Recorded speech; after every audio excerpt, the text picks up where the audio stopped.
Telangana RTC కార్మిక సంఘాల సమ్మె డెడ్ లైన్ పై మంత్రి పొన్నం ప్రభాకర్ రియాక్ట్ అయ్యారు.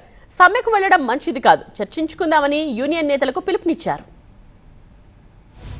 తెలంగాణలో ఆర్టీసీ కార్మిక సంఘాలు సమ్మెకు సై అనడంతో ప్రభుత్వం అప్రమత్తంగా ఉంది. మే 7వ తేదీ నుంచి ఆర్టీసీ కార్మిక సంఘాల జేఏసీ ప్రకటించింది. ఆర్టీసీ పరిరక్షణ, ప్రభుత్వ హామీలు, విలీన ప్రక్రియ పూర్తితో పాటు 23 డిమాండ్లను పరిష్కరించాలంటూ సమ్మెకు సై అన్నాయి. ఈ నేపథ్యంలోనే తెలంగాణ రవాణా శాఖ మంత్రి పొన్నం ప్రభాకర్ స్పందించారు. టీజీఎస్ఆర్టీసీ ఇప్పుడిప్పుడే గాడిన పడుతోందని, ఇలాంటి సమయంలో సమ్మెకు వెళ్లడం మంచిది కాదని అన్నారు. హైదరాబాద్ లో తెలంగాణ రవాణా శాఖ సారథి పోర్టల్ ప్రారంభించిన ఆయన ప్రభుత్వానికి ఎలాంటి సమాచారం ఇవ్వకుండానే నేరుగా సమ్మెకు వెళుతున్నట్టు ప్రకటించారని అన్నారు. ఆర్టీసీ కార్మికుల సమస్యలు పరిష్కరించడానికి ప్రభుత్వం సిద్ధంగా ఉందని చెప్పారు. కార్మికులకు సంబంధించిన అన్ని సమస్యల్ని పరిష్కరించడానికి సిద్ధంగా ఉన్నాం. సమ్మెకు పోవడం వల్ల వచ్చేటువంటి దాని వల్ల జరిగే ఇబ్బందులకు మీ అందరికీ తెలుసు.